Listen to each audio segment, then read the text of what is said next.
Welcome to Still Growing in Grace. I'm Mike Zanker. Join me and other amazing guests as we explore and discover better, hope-filled perspectives on biblical texts and difficult themes. Prepare to expand your understanding of God's love and amazing grace.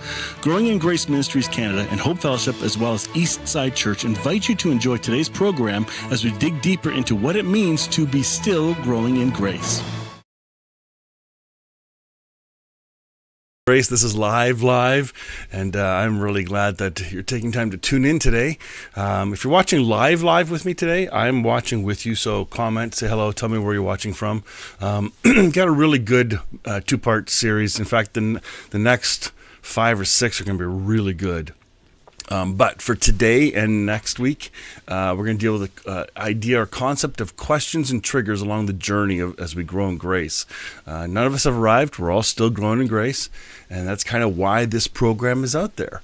To not have an arrogance of we have the answers, but rather come, join us. And each of us are on separate journeys and have bumped into certain things along the way that have got us excited, or we've had I'll use the word illumination or revelation of something really true that makes more sense than what we might have or how we might have understood it before.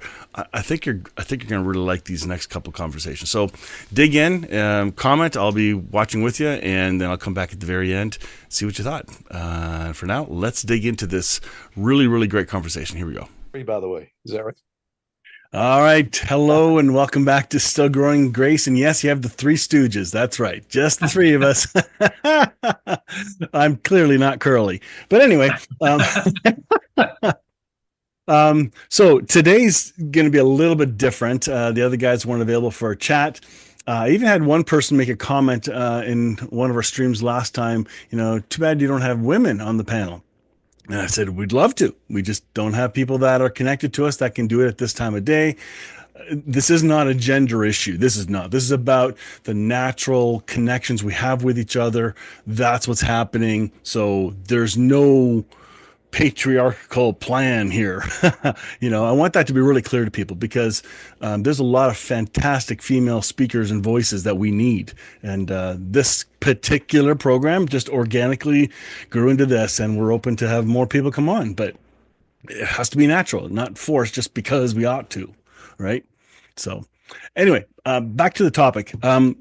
We're wondering, with just the three of us here, and with Fred and I as pastors, we get asked a lot of questions. Richard gets bombarded with tons of questions in private messages and emails, wondering about some deeper answers, because people really are looking for something to help them take one more step because they're stuck. And even as a pastor, I have people come to me and want to do a coffee. They don't want the Sunday morning answer, and sermons can help. There's value to sermons, but a one-to-one interaction can really help soften the desperate plea of the question and to actually clarify the tone of the person asking the question. So I'm hoping we can kind of talk about first of all, what are some of the questions that come to us? What are the triggers that cause people to ask questions, and what are some of the answers that we've kind of given, and give permission to this, because I think how we respond matters. There's a gracious way to respond, and there's a harsh way to respond, a pastoral way to respond, and a bombastic get the answers right response. And I don't know. I see a lot of conflict even in those that are growing into a deeper and wider grace. And some teachers need to learn some tenderness and calmness too. So I don't know.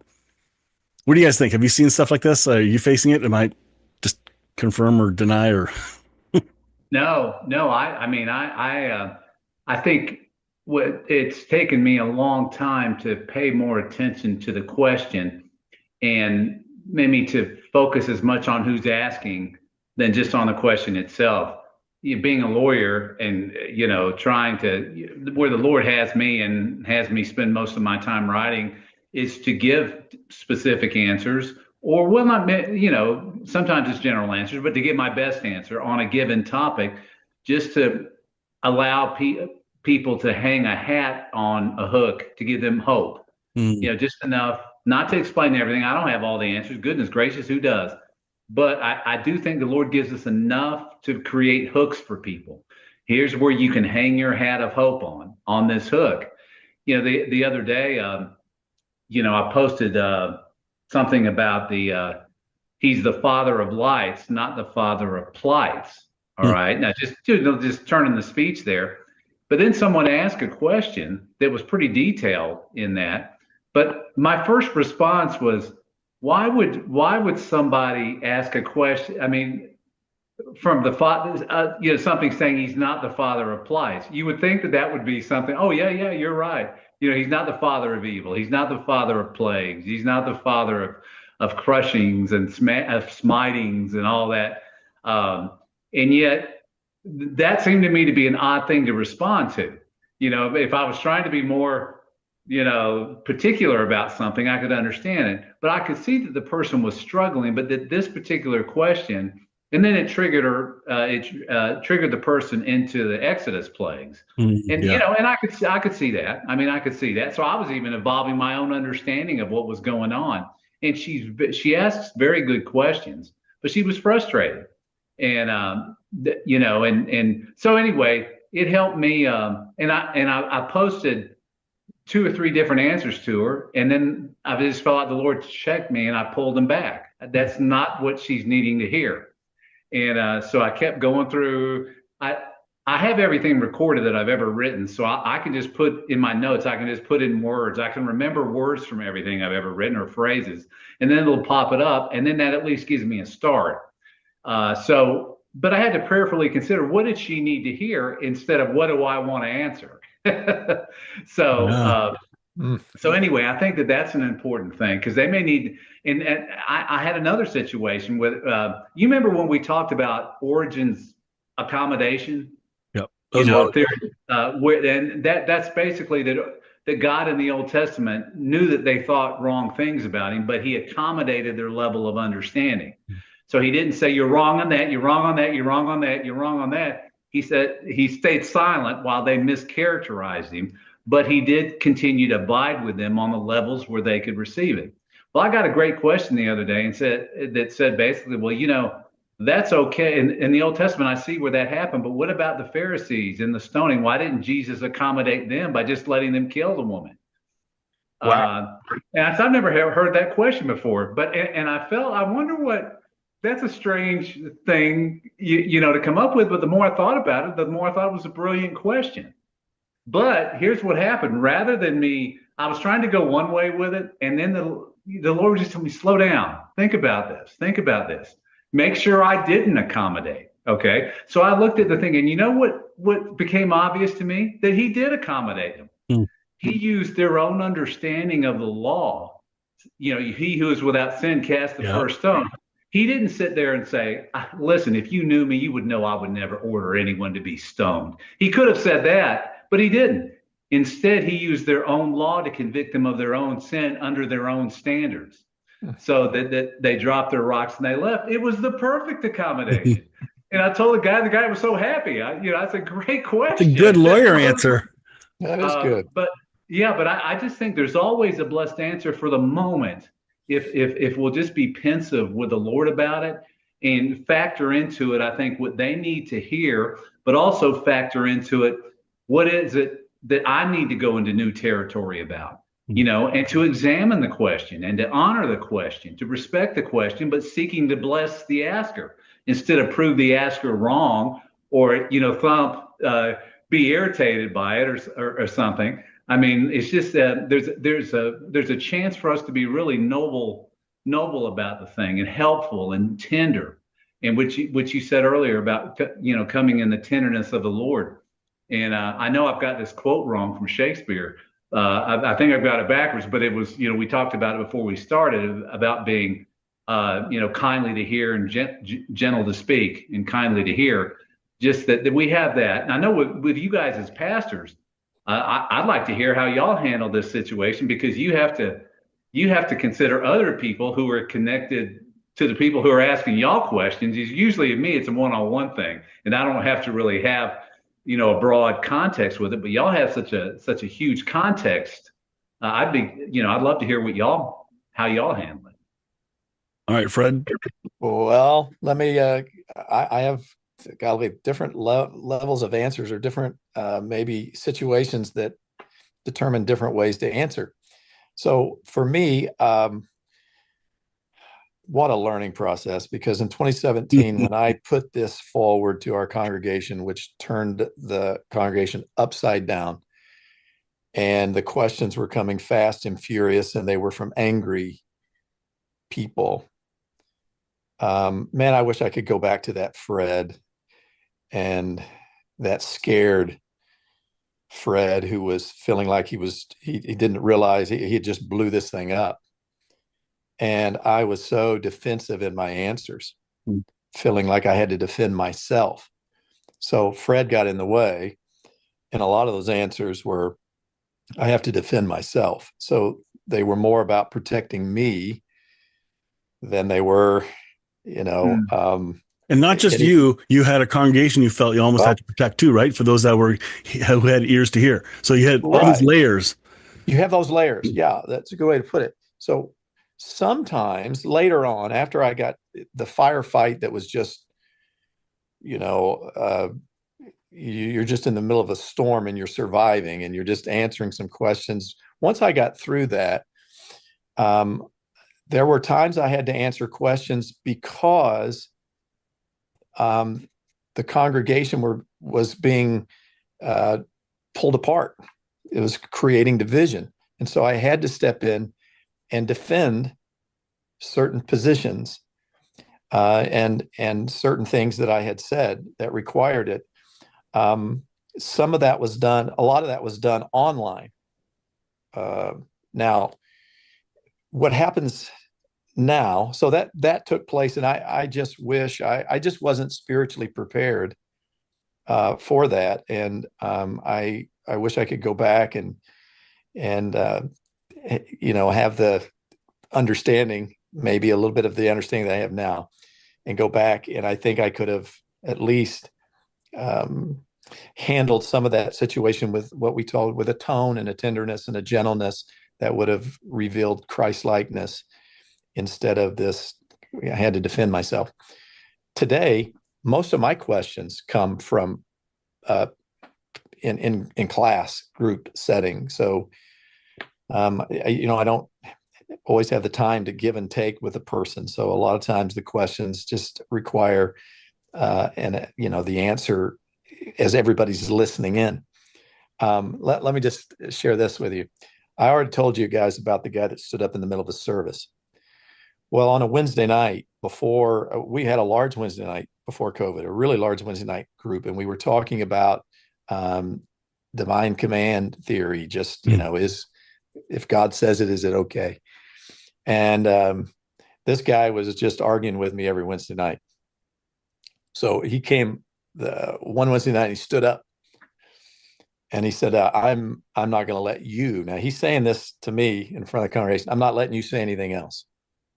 This is just not right. What you're sharing is not correct. And, here I am. And the people are just staring at me like, what are you going to do? There's over 100 some adults in here. Like, what are you going to do about it? And it just hit me. I said, well, you don't have the right to do this, the authority to do this. And let's just assume that I don't right now, that the authority rests with the body. And let's just vote on who the body would like to hear, you or me. Yeah. and I said, right now, those of you that want to hear so speak, raise your hand. Nobody raise their hand. If you'd like for me to continue, raise your hand. They all raise their hand. And the guy sat down. Wow. Wow. And, nice. It was, and I did it and I know the Spirit of the Lord just, there are times when he just gives you a peace in the middle of that. But credit to that person too. Like, seriously. For sitting back down. Yes. Yes. Because normally stomp out angry, right? Embarrassed. Oh, that's what I expected. I expected more, but then he just sat down and I'm just like, wow, the Lord. Richard was saying how as you began to respond, there was just a check in your spirit to go another direction. Hmm. And I just felt that, That's what we got to learn. oh That's boy, yes, because when you get, if you feel like you've been attacked in these questions, man, there's so many emotions going, and just that pause. Unfortunately, sometimes, Mike, I don't know, when you're in front of a group of people and they're asking questions, you're answering on the floor. yeah. But you know what? Even when you do that, if you've done it a few times, you learn how to um, even pause before you answer. Yep. You know what I'm What? You mean saying? experience? Experience. Isn't that a great Some thing? experience you don't want, but it's the And the only tone one that works. I learned this reading Richard years ago when Richard brought up the tone of a lot of times we can tell when the Lord's speaking to us, if it's from the Lord, by the tone of it. And man, have I seen and experienced how people respond when we respond with a spirit of kindness and gentleness that you just referenced. Wow. Yeah, the snarky, snarky is the word. It's so easy to get snarky, especially when you think you're being disrespected or purposely misunderstood. Yeah. I've always, the people I respect the most, just on a natural level, are people who disagree with me, but yet state my position fairly. I think that, and I want to be that way to others. Although with Calvin, I got to tell you, with Calvin, it's where they merge, because you could say most any ridiculous thing, and it does state its position fairly. But he's the one that I struggle with, because I've got some good things to say about Calvin, but I think it's important for us to be able to grasp whoever's asking us the question. All right, let me in my own mind honor the question. But so what you're saying is this. This is basically what your foundation of that question is. This is what's bothering you, and this is what your preliminary solution is to it, and be fair about it, and get them to say yes. And I think that's a good way to tenderize them into then listening, to where you want to go with it, and where you feel led to go with it. I think that if you give canned answers, and that's really challenging for me, because I can give a canned answer, and I don't want to be that way, because I tell you both, I feel the Lord's, more than anything else I do, I feel the Lord's pleasure personally when I take time to give somebody a quality effort to minister some truth to where they're curious about. And I think it's, honestly, I just think it's the most important thing I do. And it is one-to-one. It's not, the writing is one thing, but these things with people, for them to contact you and ask you a question on Facebook, that's a step. That's a step for somebody to do that to a stranger in most cases. Now, some of your Facebook friends you're not strangers with, but others you are.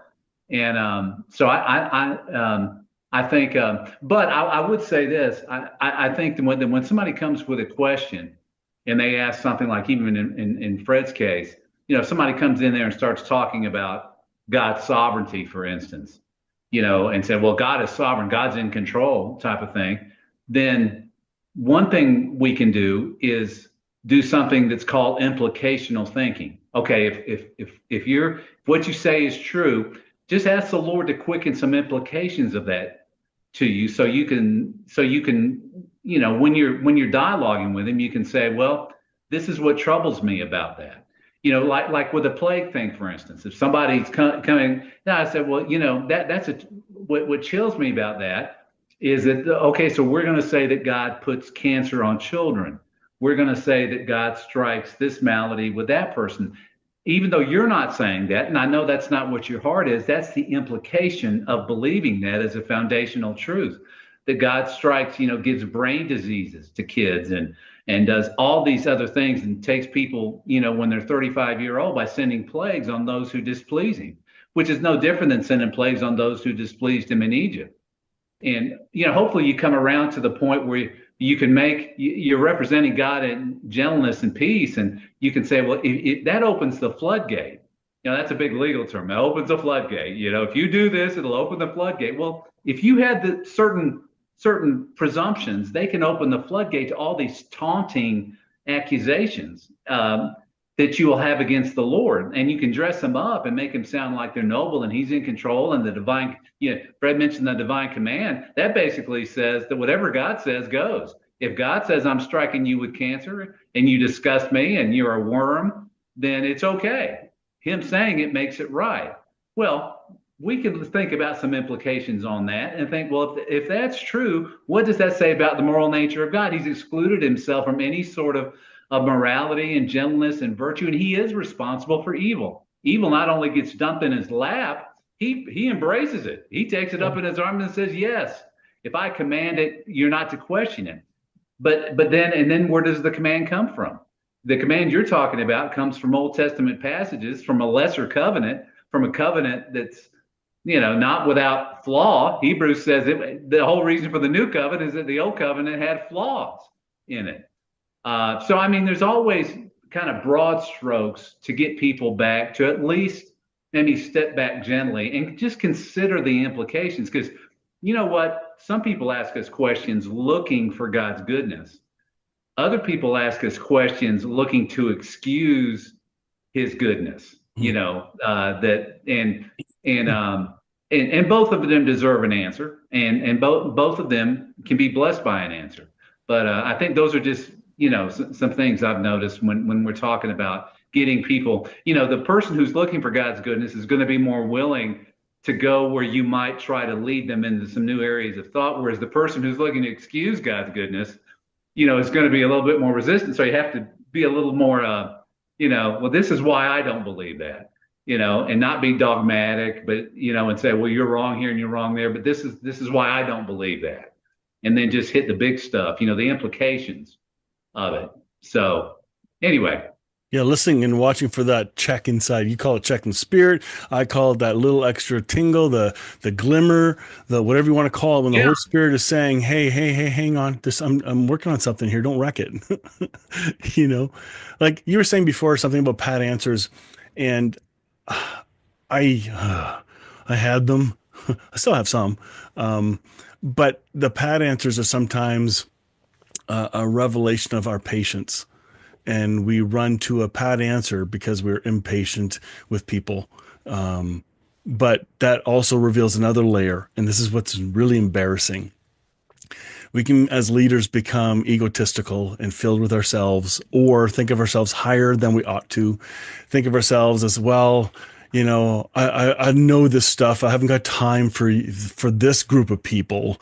And there's an entitled, condescending tone that can come through. Here's the answer. I remember I was responding to questions even on other people's pages, and I'm correcting this because a new thing I just learned, I'm going to correct them. And I quickly post a link to this teacher, and I put other teachers under the bus just by, here's a link to what they say.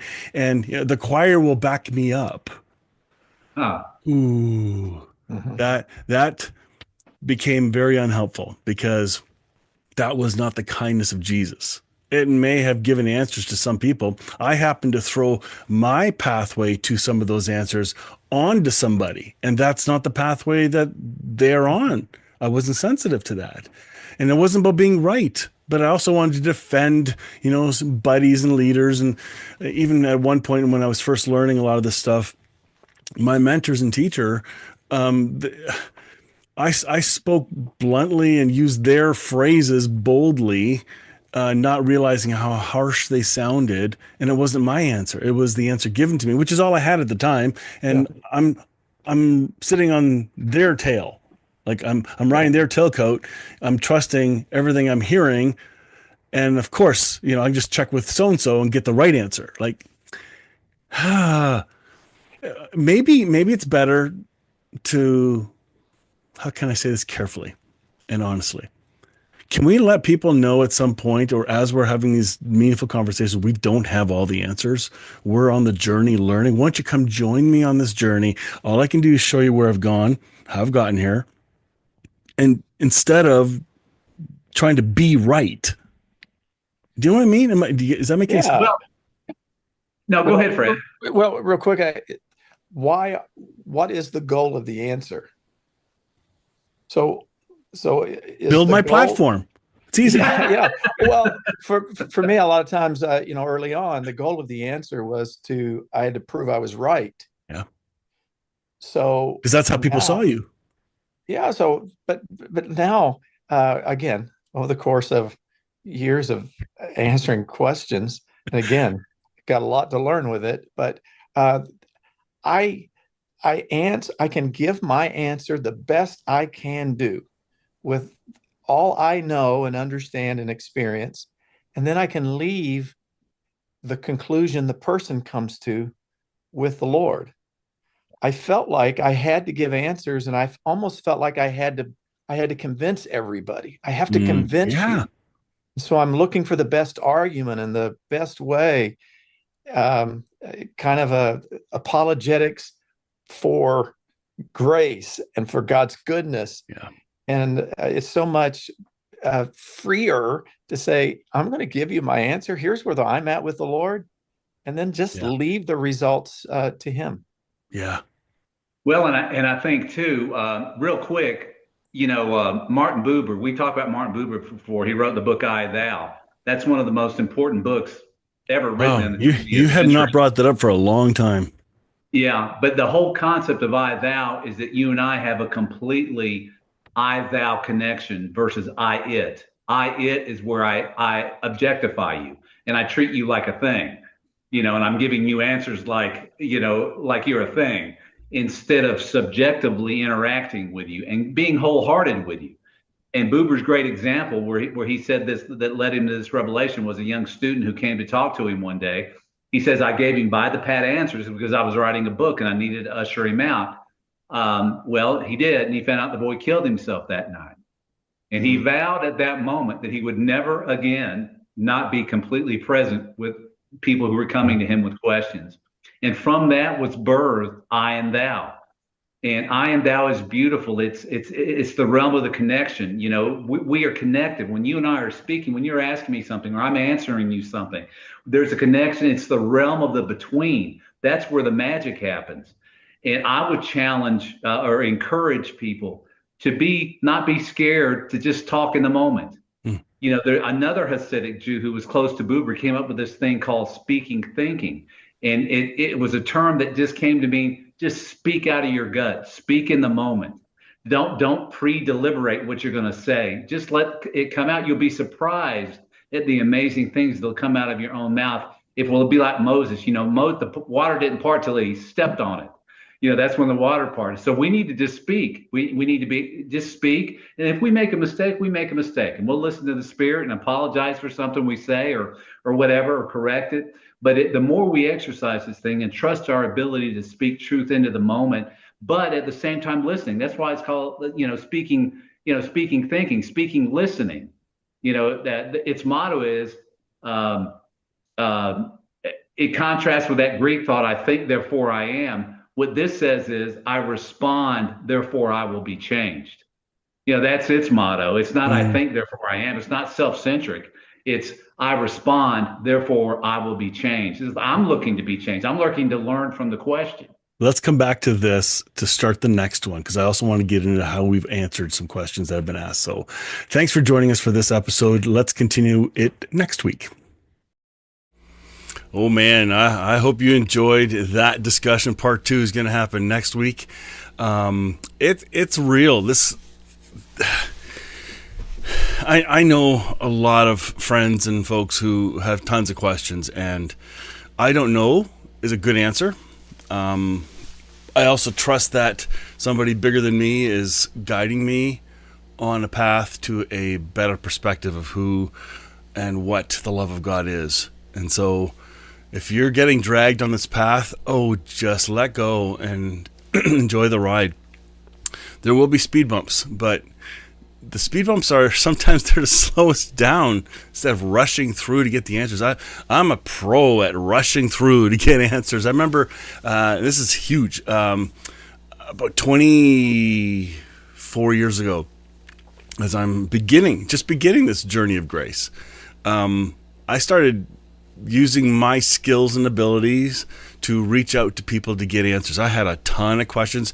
I was a pastor of a church. I had just become a senior pastor, and is my first senior pastor role. I needed to have answers. Some of the stuff didn't make sense. It did not fit with my traditional past.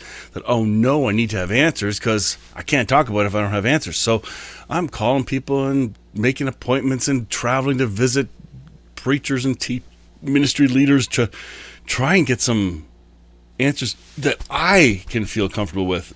But 6 months into it, I was getting frustrated, and it's like the Holy Spirit said, "So, how's it going, eh? How's your search coming along?" I think I'm frustrated. And it's like the Holy Spirit said, "Then stop trying. I don't need your help to give you a revelation, but you're trying so hard in your own self-effort to get all these answers. Let me just walk you through it in my time for you, because you're not ready for some of those answers. I don't like it much, but there's something really true and gentle about it." I went, okay. And I was shocked at how answers did come later. Like within 2 months, some pretty big ticket items in my brain, I had a really deep, soulful answer that, for me at that time, and some of those answers have matured and changed since then. That's 24 years ago. Like, I don't have the same position on certain things then that I do now. And none of us should. None of us should. That's why it's hard to have church faith statements, because they're locked in. There's no room for change. It's like, wait a minute.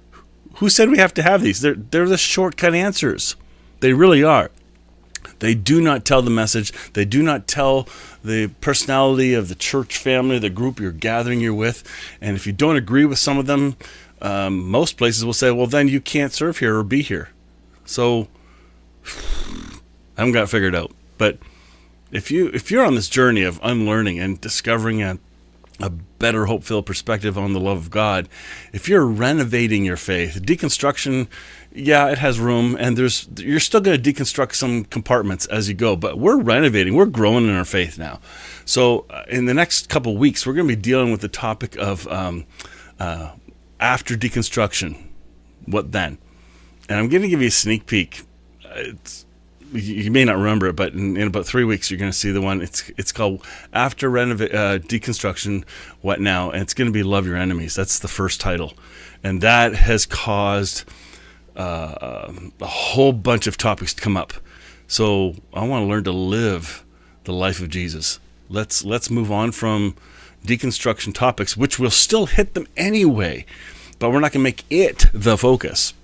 We want to focus on let's grow, let's go. So anyway, I hope you enjoyed this. Somebody on YouTube, Joy, says, wonderful conversation. Love the vulnerability coming from the men, and I love Richard's painting behind you. Yeah, no kidding, eh? and Joy, let me tell you this. This stuff's not scripted. We're real in each of our conversations here. Sometimes it's 5 people on, sometimes 4, but this is real. We're not doing fake, and we want to stay relative to the moment. So thank you for noticing that, because not everybody does. That's it. Anyway, I've got to run because it's I have another appointment I have to go to, but I wanted to be with you live. It's a number of weeks I've just streamed it live and have not sat here with you. Just the January has been a little bit nuts. So anyway, if you're watching, comment and say where you're watching from. I'd love to hear your feedback and what you thought of this. And I think next week's will be really good as well. So until then, have a fantastic week, and we will catch you next week. You can also watch these recordings online afterwards. Don't forget to go to the GAN network, Grace Awakening Network. Links are below. That airs tonight live, the same program we're just watching now. Now it goes on to the Roku TV. It goes on to Amazon Fire Stick. Apple TV's coming soon. It's on a whole bunch of places. So it's on also online on just the internet. So 24 hours of Grace teachers all day, all night. And so Still Growing Grace has a slot on there on Wednesday evenings, 9:30 p.m. Eastern Standard Time. All right, until then, have a great week. Thanks again. Join me next time on Still Growing in Grace. Enjoy previous episodes by downloading our podcast at growingingrace.ca. If this show's been an encouragement to you, consider making a donation today. For our Canadian link, visit growingingrace.ca, and for our USA link, visit eschurch.com. Your donation will help us continue spreading really good news. Thank you again for tuning in to Still Growing in Grace.